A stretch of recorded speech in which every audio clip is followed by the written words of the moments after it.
హరి ఓం. సంస్కృతం నేర్చుకుందాం క్లాసులకి స్వాగతం. ఈరోజు మొదటగా మనం నేర్చుకోబోయే విషయం అస్తి నాస్తి. అస్తి అంటే ఉంది అని, నాస్తి అంటే లేదు అని. ఉదాహరణకి లేఖని అస్తి,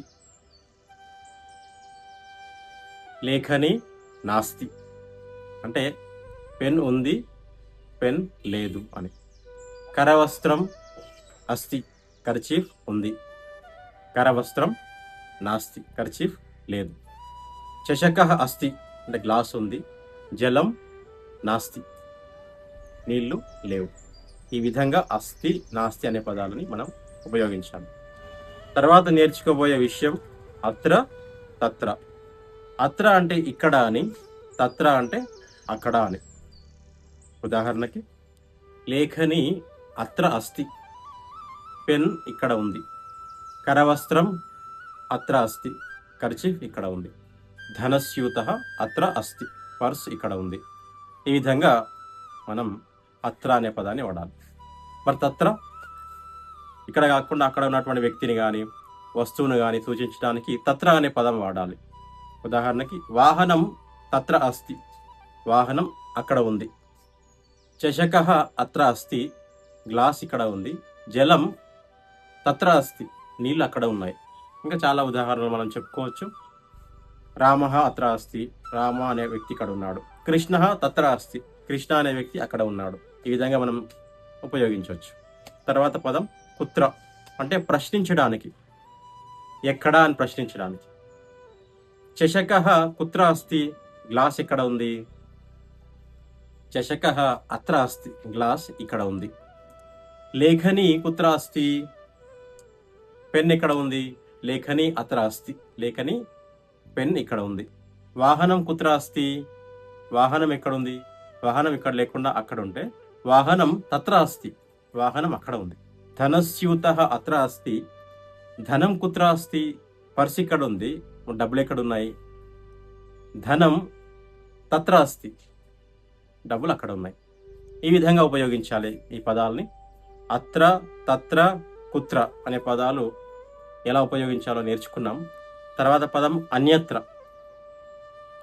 అన్యత్ర ఒక వస్తువు ఇక్కడ లేకుండా అక్కడ కాకుండా ఇంకో చోట ఉన్నప్పుడు అన్యత్ర అనే పదం వాడాలి. ఉదాహరణకి భవతః మిత్రం కుత్ర అస్తి. భవతః గుర్తుందనుకుంటున్నాను నేను. భవతః అనే పదం మగవారికి వర్తిస్తుంది అన్నమాట. భవతః మిత్రం కుత్ర అస్తి, మీ స్నేహితుడు ఎక్కడున్నారు.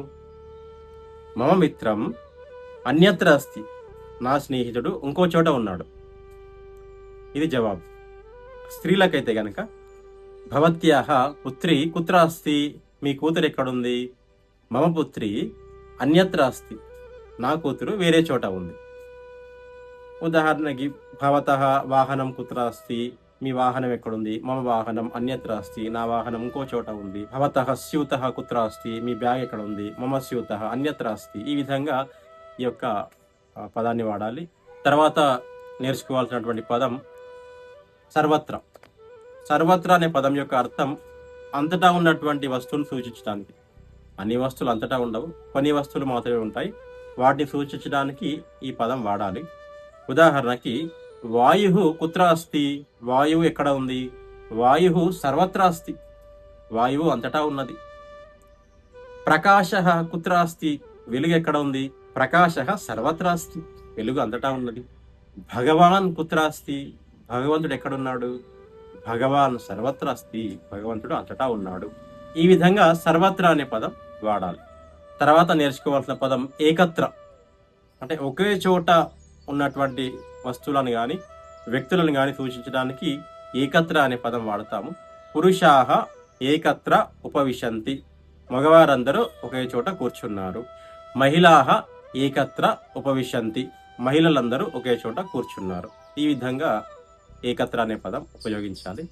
దయచేసి అందరు కూడా ఈరోజు నేర్చుకున్న పదాలని ఉదాహరణల్ని కమెంట్స్లో పోస్ట్ చేయండి. హరి ఓం.